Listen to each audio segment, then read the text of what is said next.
You know what makes me super excited? The fact that this virtual cruising community that's represented here at Lido Loca is a global community. It's not just from one country, but with great power comes great responsibility. Is that Spidey above my head? With great power comes great responsibility. So today we got to have a global conversation and we got to talk about tipping. The question at hand, if you're cruising out of the United States and you're from a country that does not tip, well, what should you do?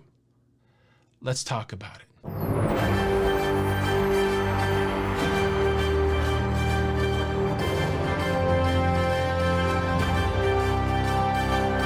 Hey, what's up, everybody? Welcome back to the Cruise News Show, a special tipping edition sponsored today by Skillshare.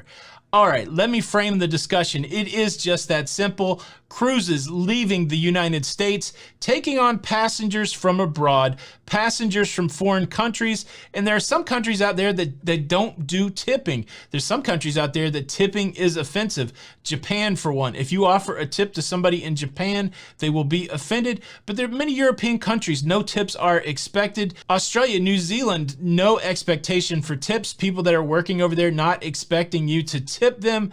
And so what happens when a traveler from one of those countries comes to the United States and then all of a sudden they are presented with a bill that includes a tip?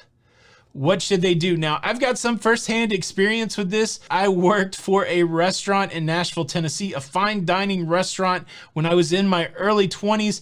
And the first time I really ever experienced this, I was working on a team and we did large parties. So this is a really high-end restaurant and we would do parties of like 30, 35 people. And I remember one time we had a party, they drank a lot of wine, they ate a lot of food. This is in the early 90s. They ran up a $4,000 bill. And on those parties, we put in automatic 15% gratuity at that time. So 15% of $4,000, $600 tip. That's what we should have got. So we presented the bill, the $600 tip included there. The gentleman who was the head of the party, he struck through the 600 and put zero. And that was it. He just wrote $4,000 and signed off on his credit card. And the maitre d' of our restaurant, the manager of the restaurant, he asked the guy, and the manager was from Holland. He was a Dutch guy. He asked the guy, he said, "Hey man, why?" He didn't say, "Hey man," but he said, "Why did you remove the gratuity?" And he said, "Look, I come from this country." Again, it's a global discussion. I'm not trying to call anybody out. "I come from this country. We don't tip there. It's on you to pay your people better." And so we worked all night and we made $2.13 an hour when we should have been splitting up a $600 tip. It was frustrating, but it was eye-opening. Now I understand that in European countries and other countries, they add a service fee. It's baked into the price so that tipping is not an issue. But does that solve our problem? I think there's a right and a wrong here. I think there's a right and a wrong when it comes to this tipping question about tipping when cruising out of the United States. And I'm going to give it to you. But first, let me tell you about today's sponsor, Skillshare. Probably one of the most frequent questions we get. How do you cruise so often? How can I cruise more? A lot of times it just comes down to money. One way that you can make more money is to pick up new skills. And during all of this downtime, this is a great time to pick up new skills. And there are a lot of marketable money-making skills that you can learn using Skillshare. From graphic design to web design to animation, social media marketing, tips on freelancing and entrepreneurship.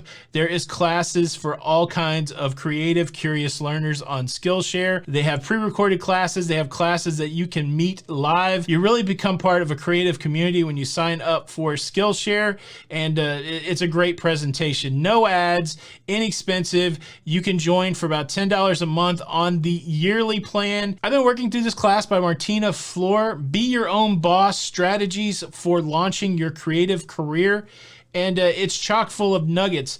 I'm working through the strategies for price setting. And for somebody that has a few skills like I do, a few marketable skills, I need a connection. How do I monetize that? There's even classes on Skillshare for that. Getting a lot out of this class. You can try Skillshare for free. The first 1,000 of our subscribers to click the link in the description will receive a free trial, a premium membership, so that you can unleash your creativity.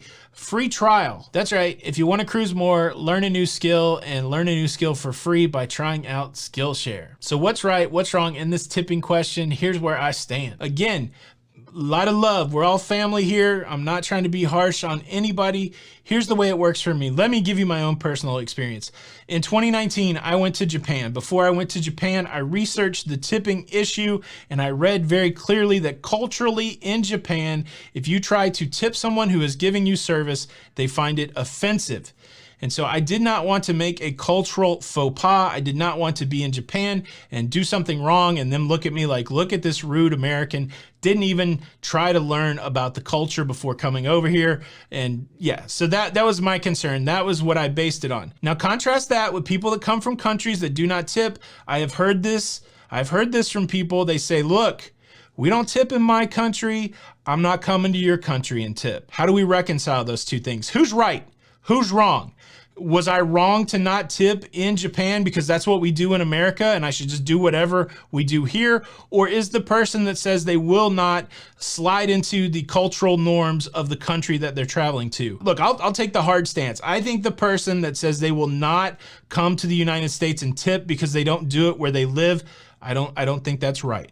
I think that if you're going to travel to a foreign country, part of the social contract that you accept is that you will assimilate to the cultural norms, and cruising out of the United States, it comes with tipping. With that said, I hate the way the cruise ship tipping works. I wish it was just included. I don't like the fact that this is even part of a discussion in cruising. And how about this? Cruise companies aren't even incorporated in the United States. So that may blow up my whole cultural US argument, but they are playing by US rules when it comes to tipping, but they're not playing by US rules when it comes to labor law. It's a whole different thing to unpack. At the end of the day, I've never met a cruiser that wanted to see the person that's working hard on the cruise ship, the crew member, disadvantaged. So I think that's really the lens that we have to look at it through. I know we all work hard for our money, and I know the processes are weird, the gratuity process, the cultural norms, but at the end of the day, what we do with our money, it does affect what happens to those crew members on the cruise ship. And look, everybody makes their own decisions. The cruise company should pay differently or whatever, but the next time you're looking at a human being in their face, remember that if you tip them or not tip them, it does matter. And that's just my appeal. Again, I think you follow the cultural norms. The cultural norms for cruising out of the United States is you tip it up. Now, we did do some videos talking about how to cruise more. What are some of the strategies for that? Check out that playlist there.